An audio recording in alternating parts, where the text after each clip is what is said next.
안녕하세요. 저번 시간에 이어서 중대재해처벌법에 대응한 화학공정 안전에 대해서 추가적인 강의를 하게 된 연세대 역교의 문영면 교수입니다.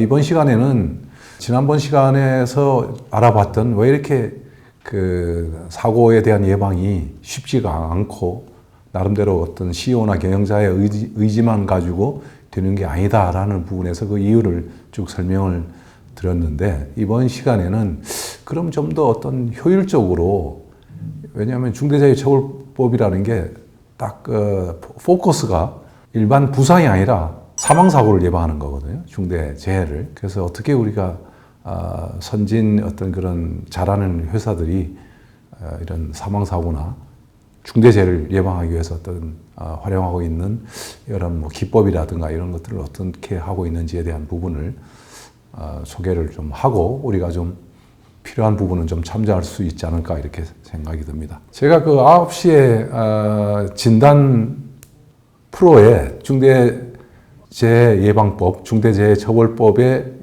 도입이 되는 어떤 그런 시점에서 제가 토론자로 한번 초대받아 나갔던 적이 있었습니다. 물론 제가 가서 했던 뭐 여러 가지 주장은 지난번 첫 번째 시간에서 얘기했던 것처럼 중대재해처벌법이 소위 얘기해서 매직 솔루션이 되지는 않을 것이다. CEO를 무조건 소위 징역형을 준다고 해서 모든 그런 사고들이 일거에 다 예방될 수 있는 부분은 아닐 가능성이 많고 복합적인 어떤 그런 노력이 필요하다는 것을 제가 좀 강조를 했었습니다. 지금 중대재해처벌법이 1월 달에 발효가 된 현 시점까지 중대재해가 그렇게 생각만큼 줄어들지 않고 있는 부분, 뭐 이 부분만 보더라도 그렇게 사고 예방이라는 게 쉽지가 않다.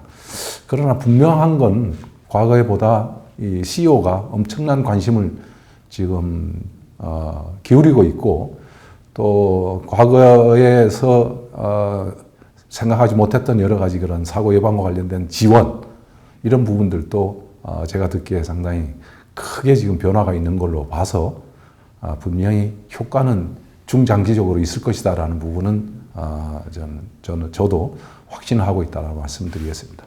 그래서 이러한 그 기업에서는 상당히 쇼크를 받은 어떤 이런 CEO를 징역형을 처할 수 있는 어떤 이런 강력한 법이 나온 게 결국은 이런 태안화력의 비정규직 김영균 씨의 어떤 사망사고로 인해서 이렇게 사회적 파장이 어마어마하게 커지면서 어떤 기업의 사회적 책임을 넘어서 나름대로 어떤 CEO가 경영진이 이제는 근로자의 안전에 직접적인 어떤 그런 책임을 져야 된다라는 부분이 강하게 사회적에서 니드가 생기면서 이런 부분이 왔다. 그래서 이제는 기업을 경영하는 데 있어서 안전, 환경을 포함해서 안전, 환경 이런 부분을 기업의 경영의 아주 핵심적인 어떤 요소로 생각을 안 하면 상당히 이제는 기업의 존립에 어려움이 생길 것이다 라는 부분이 앞으로도 계속적으로 예상되는 그런 부분이 아닌가 이렇게 생각이 됩니다. 그 이유는 리스크 관리를 하는 데 있어서 과거에 보면 그 사이언스, 저희 팩트 위주로 해서 어느 다리가 무너지면 이 다리가 예를 들면 성수대교처럼 왜 무너졌을까? 예를 들면 처음에 설계를 잘못했을까? 재질을 잘못 썼을까? 관리를 잘못했을까? 뭐 등등 이런 팩트 위주로 나름대로 조사를 한 다음에 그거를 개선을 하고 그냥 그 다음에 거기 있는 그 희생자들한테 보상을 하고 끝나는 수준에서 일반적으로 리스크 관리가 됐다면, 이번에 지금 이제 보통 우리가 3만 불, 2만 불, 3만 불 해서 국민소득이 올라가면 오른쪽에는 아웃리치라는 부분이 분노, 한풀 이런 뜻입니다. 이 부분이 갈수록 커진다는 거예요, 리스크 관리에서. 그래서 이제 이모셔널한 부분, 감정적인 부분에 대한 리스크 관리를 어떻게 할 것이냐를 기업이 됐든 국가가 됐든 안 하면 큰일 난다는 게 지금 이 피터 샌드만 교수의 학설입니다. 실제로 그렇습니다. 우리 지금 세월호 사고에 보면 지금 상당히 오랜 기간이 지났는데도 아직도 책임자 처벌 뭐 등등 지금 이 이모셔널한 부분이 아직도 진행 중입니다. 그래서 사회가 발달하고 소득이 올라가고 하면 리스크 관리에 있어서 사이언스 팩트 위주의 이 포션보다는 오른쪽에 있는 아우리지에 대한 부분이 커서 기업을 경영하든 어떤 국가를 경영하든 간에 어떤 그런 별로 좋지 않은 어떤 그런 상황에서 이머전시 상황에 왔을 때는 특히 유족들 또는 언론, 대국민하고 이 이모셔널한 부분을 어떤 식으로 관리할 것이냐에 대한 평소에 어떤 그런 고민들을 많이 해야 된다는 게 이분의 주장이고 실질적으로 그런 거 아닌가라는 생각이 듭니다. 2021년에 산업재해에 대한 통계 중에 중대재해에 대한 부분을 보면 추락이 42%, 끼임이 11%, 한 12% 정도 됩니다. 부딪힘이 한 8.7%, 깔림, 맞음. 이게 기본적인 어떤 안전수칙 준수로 거의 예방할 수 있는 이런 추락, 끼임 이런 사고들이 절반 이상 나는 이런 사망사고는 이제 우리나라의 여러 가지 경제적 수준, 소득 수준 이런 거 봐서 이거는 이제는 막아야 될 사고고 이건 막을 수 있는 사고입니다. 지난번 앞에 왔던 거 김영유 씨 사고, 이 끼임 사고인데 그러다 보니 진짜 막을 수 없는 사고가 아닌 막을 수 있는 사고에서 국민들은 분노하고 있는 부분. 이제는 이 부분들은 막아야 된다는 부분. 영국이 전 세계적으로 산업 안전이 엄청나게 우수한 그런 국가가 되겠습니다. 1844년에 공장법이라는 곳에서 기계의 위험한 곳에는 방어구를 설치해야 되겠고,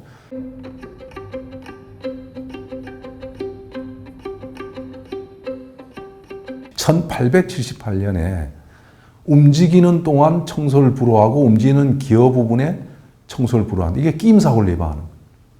지금 2020년 우리나라 지금 2020년, 2021년에 아직도 이런 끼임 사고는 이게 돌아가고 있는 설비에 가서 정비하려고 갔다가 결국은 끼어 들어간 겁니다. 아까 그 영국에서 공장법에서 나왔던 1800년대에 이 사람들이 이걸 줄이기 위해서 예방하기 위해서 노력했던 거를 감안한다면 우리가 지금 아직도 이렇게 끼임 사고가 발생되면 이걸 용납을 하겠는가 사회가. 중대재해처벌법이라는 게 바로 어떤 이런 이미지적인 부분이 있는 거 아닌가 이런 생각을 하게 됩니다. 그래서 이런 뭐 지게차 사고 같은 것들도 지게차가 안전벨트 안 매고 가다가 넘어지면 사람이 먼저 떨어지고 그 위에 이렇게 덮쳐서 사망하고 이건 아주 기본적인 수칙인데 이런 사고나 해서 사망사고 나는 것들을 이제는 사회적으로 용납이 안 되는 부분이 될 것이다 라는 부분. 기본적인 어떤 그런 경사진 곳에서 내려갈 때는 상당히 속도를 조절해야 되고 턴할 때 조심해야 되고 그렇다 하더라도 넘어져도 안전벨트만 하면 잘과상인데 안 하면 사망사고 나는 부분들. 그래서 이제 중대재해처벌법이 이제 나오면서 보면 경영책임자에 대한 의무와 당연히 이 경영책임자가 제대로 책임을 하지 않았을 때 처벌이 강화될 부분이죠. 1년 이상의 징역, 그다음에 여러 가지 손해에 대한 부분들도 상당히 징벌적으로 크게 손해배상을 요구할 수 있는 그런 법 체계를 지금 갖고 있습니다. 그래서 이제 중대재해처벌법에서 나와 있는 내용에서 그러면 무조건 사망사고가 나면 무조건 징역 1년 이상으로 갔다가 판사가 때릴 것이냐. 꼭 그렇지는 않는 부분이 보면 여기 나와 있는 이런 것들을 해야 된다. 이런 걸 하지 않아서 사고 났을 때 처벌받을 수 있다라는 어떤 그런 제시된 부분 중에 이제 중요한 부분이 여기 보면 안전보건관리 체계를 구축하는 것. 이 부분이 지금 보면 체계 구축하고 그 이행에 관한 부분이 상당히 첫 번째로 상당히 중요한 어떤 리콰이먼트가 되겠습니다. 그 위에 재발 방지 대책 수립이라든가 여러 가지 중앙행정기관에서 요구한 것들, 그 위에 다른 여러 가지 법령에 의해서 의무이행에 대한 필요한 조치 이런 것들이 다 있습니다만 다른 것들에 대한 것들은 기존 해오던 거에 대한 연장선상으로 본다고 볼 때 안전보건관리 체계를 구축하고 그거를 이행하는 것 이게 이제 상당히 중요하게 리콰이먼트로 온다라는 겁니다. 그 중에서도 보면 안전보건관리 체계 이행에 관해서 보면 작업을 하든 공장을 운전하든 간에 이 작업, 이 공정에서의 어떠한 위험이 있고 예상이 되고 이 위험을 관리하기 위해서 어떠한 방식으로 위험 관리 방법을 제시를 하고 그 부분 위험 관리 방법을 그 작업자들한테 교육을 시켜서 그 작업이 됐든 아니면 그 운전이 됐든 그 과정에서 어떤 사고가 나지 않도록 하는 것. 이 부분이 지금 어떻게 보면 안전보건 관리 체계에 있어서의 가장 핵심적인 내용이 되겠습니다. 그래서 우리 지금 이 공장에서 보수 작업을 한다 하면 이 보수 작업이 다양한 게 있어요. 땡칸에 들어가서 청소한다 그러면 이 땡칸에 들어가서 청소하는 작업과 관련해서 어떤 예상되는 위험이 있고, 예를 들면 거기서 질식할 수 있으니까 사전에 벤틸레이션을 다 해서 그걸 다 공기로 치환해서 다 해서 해야 되고, 또 그 속에 산소 농도가 부족하지 있는지 아닌 걸 확인하기 위해서 뭐 1시간마다 가서 농도를 체크한다든가 등등 뭐 여러 가지 그런 거에 대한 사전적인 어떤 위험에 대한 부분들을 다 체크를 한 다음에 그 다음에 그에 대한 절차에 따라서 안전하게 청소하는, 밀폐 공간에 들어가서 안전하게 정하고 거기에 맞는 보호구도 사전적으로 이러한 상황에서는 어떤 보호구를 써야 된다는 게 다 이미 나온 상황이기 때문에 그런 것들을 다 제공을 하고 절차를 준수해서 작업을 해서 안전하게 나중에 그 탱크 안에서 다 바깥으로 나와서 작업이 완료되는 그 과정에 대한 부분에 대해서 과정별로 어떤 위험이 있으며 그 위험을 어떻게 관리할 것인가 것들을 사전에 체크하고 그 체크된 위험을 작업 중에 똑바로 관리하라는 게 이게 가장 핵심적인 내용이 바로 안전보건관리 체계에서 어떻게 보면 뭐 조직을 갖춰라 뭐 등등 여러 가지가 있지만 가장 핵심적인 부분의 내용이 되지 않을까라는 생각이 듭니다. 문제는 일반적으로 우리가 공정위험관리라고 하면 공장에 발생 가능한 여러 가지 위험들이 있습니다. 어떤 공장에 보면 하루에 수백 군데에서 작업이 이루어져요. 우리 정기 보수 때는 하루에 수천 명이 들어와서 뭐 설비에 대한 개보수 뭐 등등 뭐 엄청나게 나는 거고, 평소에도 많은 부분에서 어떤 리스크가 있는 작업을 하기 때문에 기본적인 어떤 공정위험 관리에 대한 PDCSI 그런 발생 가능한 보건 리스크를 식별을 하고 이것들을 평가를 해서 모든 어떤 리스크에다가 고리스크가 있고 저리스크가 있잖아요.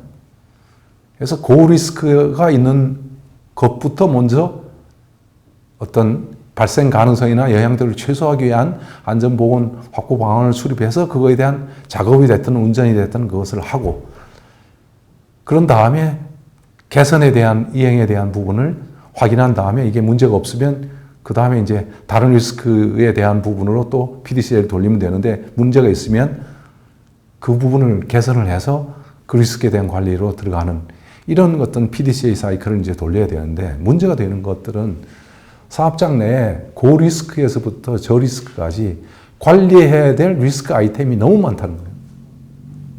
작업의 종류도 상당히 위험한 고리스크가 있고 저리스크가 있듯이 회사 내에 있는 그 수많은 어떤 리스크를 똑같은 웨이트로 똑같은 방식으로 관리하는 게 한계가 있다라고 해서 중대재해처벌법이 지금, 그래서 보면 작업 위험성 평가나 이런 걸 통해서 우리가 계속적으로 관리를 하고 있잖아요. 제가 이제 연세대학교 우리 그 정문 앞에서 어느 날 봤더니 확실히 우리나라가 이제는 많은 어떤 발전이 있었던 것 같아요. 이게 지금 통신선을 공사하는 어떤 그 작업이었는데, 통신 그런 공사업체였는데 현장 유용성 평가를 해가지고 이거를 그 앞에다가 세워놓고 이 공사를 하더라고요. 여기 보면 여기에 대한 작업 특성은 어떤 게 있고 위험 요소는 어떤 게 있고 개선 대책이 뭐냐, 이걸 지금 손으로 이렇게 펜으로 써서 이걸 갖다 놓고, 이게 과거에는 저희들이 보지 못했던 어떤 그런 이런 부분들이 통신공사하는 데에도 요즘에 도로에 가다 보면 이런 것들이 상당히 많이 붙어 있는 부분을 볼 수가 있습니다. 이런 것만 해도 상당히 큰 어떤 발전이 되겠고요. 요건 제가 어디를 한번 갔다가 보니까 여기 지금 외국인 부부인데 자전거에다가 캐리어를 끌고 이 캐리어에 보니까 아이가 타고 있어요. 이 캐리어에 오토바이도 아니고 이 캐리어에 이 아이가 세이프티 헬멧을 쓰고 있습니다. 안전모를. 이 자전거가 얼마나 빨리 달릴 거며 등등 생각을 하면 이 안에 탄 아이를 안전모를 씌우는 거가 뭐 우리나라는 아직 법은 아니거든요. 우리 자전거 탈 때 안전모 쓰는 거는 법적인 어떤 리콰이먼트가 바뀐 걸로 알고 있습니다만, 이 사람들은 이렇게까지 하는구나. 물론 이게 자전거 끌다가 문제가 되는 것보다도 어떤 다른 차가 와서 아니면 다른 자전거 와서 들어봤거나 이런 정도를 고려한 거 아닌가. 이게 이렇게까지 치밀한 안전관리를 해야지만 되는구나라는 생각이 들어서 제가 사실은 커트를 했습니다만 중요한 건 중대재해처벌법에서 지금 얘기하고 있는 건 부상보다는 사망사고입니다. 그래서 이 사망사고를 줄이기 위해서 이 사람들이 쓰고 있는 게 CIF라는 게 Serious Injury and Fatality, 중상과 사망입니다. 초점을 맞춘 사고 예방 프로그램을 운영하고 있다라는 부분이 되겠습니다. 그래서 우리가 이제 보면 일반적으로 사망자 한 명이 생기려면 거기에 이제 중상이 몇 명이 있고 그 밑에 더 많은 경상자가 생기고 그 밑에 많은 아차 사고들이 있다. 이 하인리의 1대 29대 300 그 법칙에서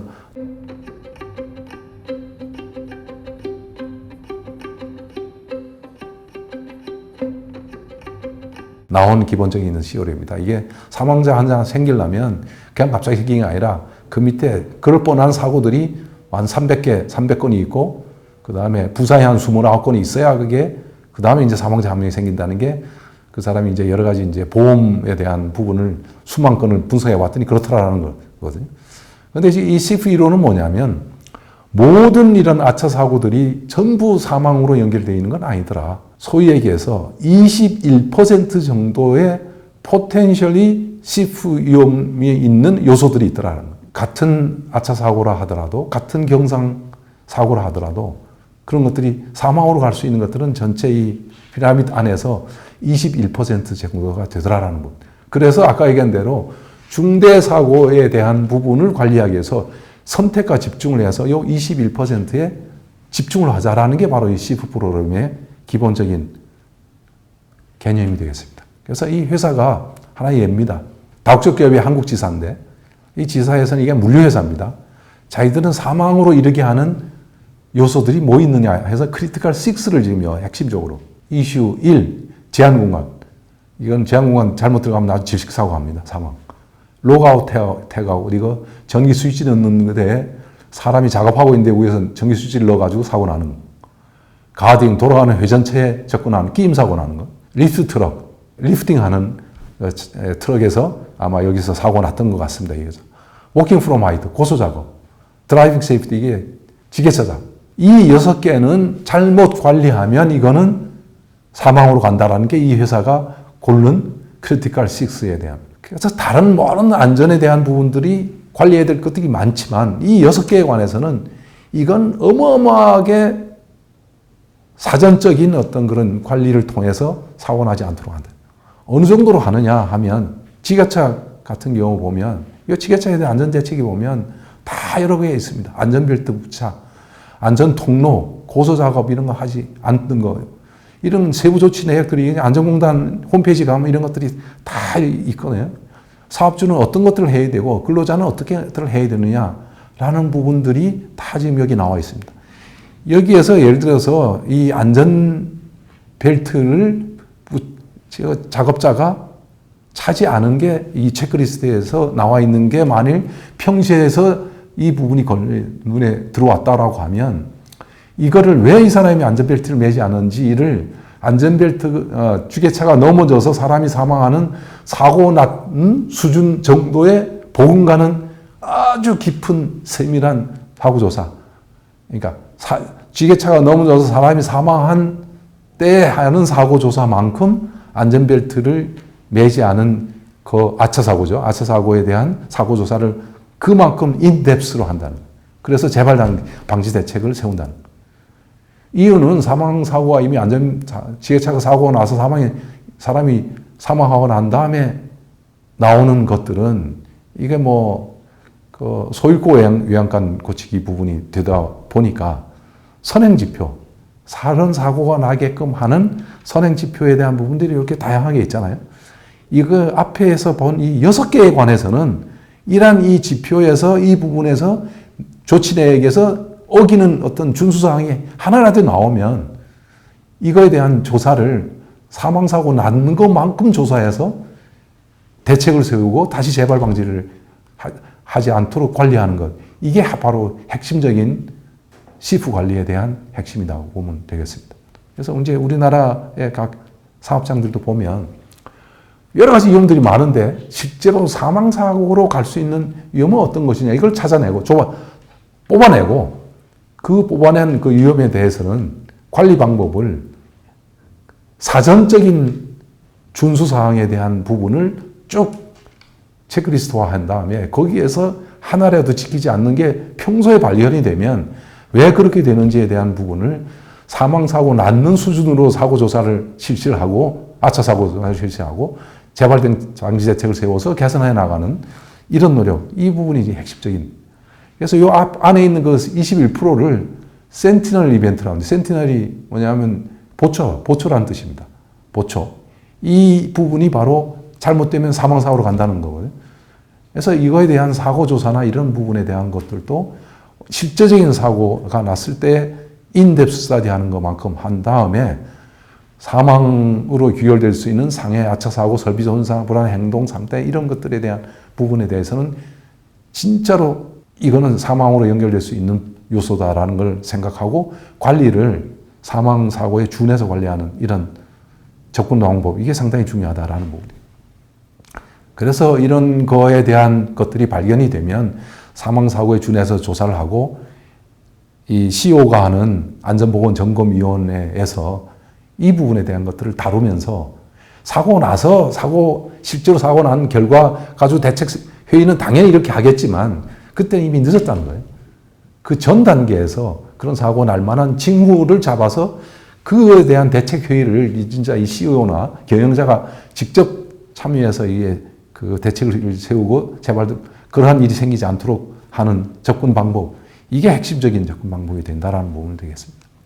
예, 그래서 오늘 강의에 대한 정리를 좀 하자면 우선은 소위 현장에서 관리해야 될 리스크들은 너무너무 종류가 많아서 모든 리스크를 똑같은 수준으로 관리하는 거에는 좀 나름대로 여러 가지 리소스나 이런 것들이 좀 한계가 있을 수 있다. 그래서 중대재해처벌법에 대응하기 위해서는 중대재해, 즉 사망사고를 막아야 되는 측면이 가장 강하니 그런 여러 가지 리스크 중에 중대재해를 일으킬 수 있는 어떤 그런 리스크에 대한 부분을 별도로 뽑아서 그에 대한 관리는 특별한 관리를 해야 된다.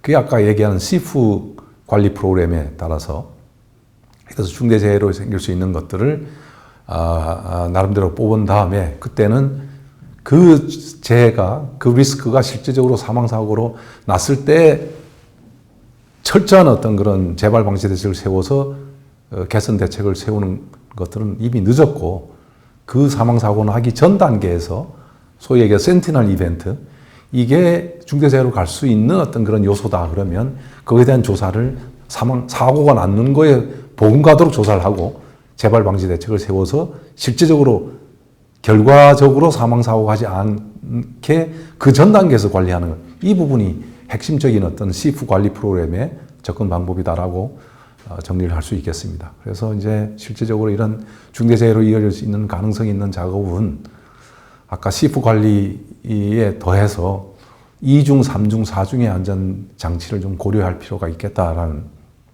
우리 회사가 가지고 있는 위험 중에 이건 정말 중대재해로 갈 수 있는 가능성이 높다 그러면 안전장치를 추가적인 어떤 3중, 4중 장치를 좀 고려할 필요가 있겠다는 거고요. 특히 이젠 사회적으로 지난번 김영규 씨의 사고처럼 재래형 재해, 막을 수 있는 재해, 끼임사고, 추락사고, 이거는 이젠 야 그걸 왜 못 막냐, 우리나라가 지금 3만 불이 넘은 선진국인데 라는 어떤 사회적 질타가 기본적으로 지금 따라올 사회적 분위기이기 때문에 특히 이런 끼임사고 같은 경우에는 이건 작동 중에 설비에 접근만 안 하면 이거는 절대 사망사고가 일어나지 않지 않습니까?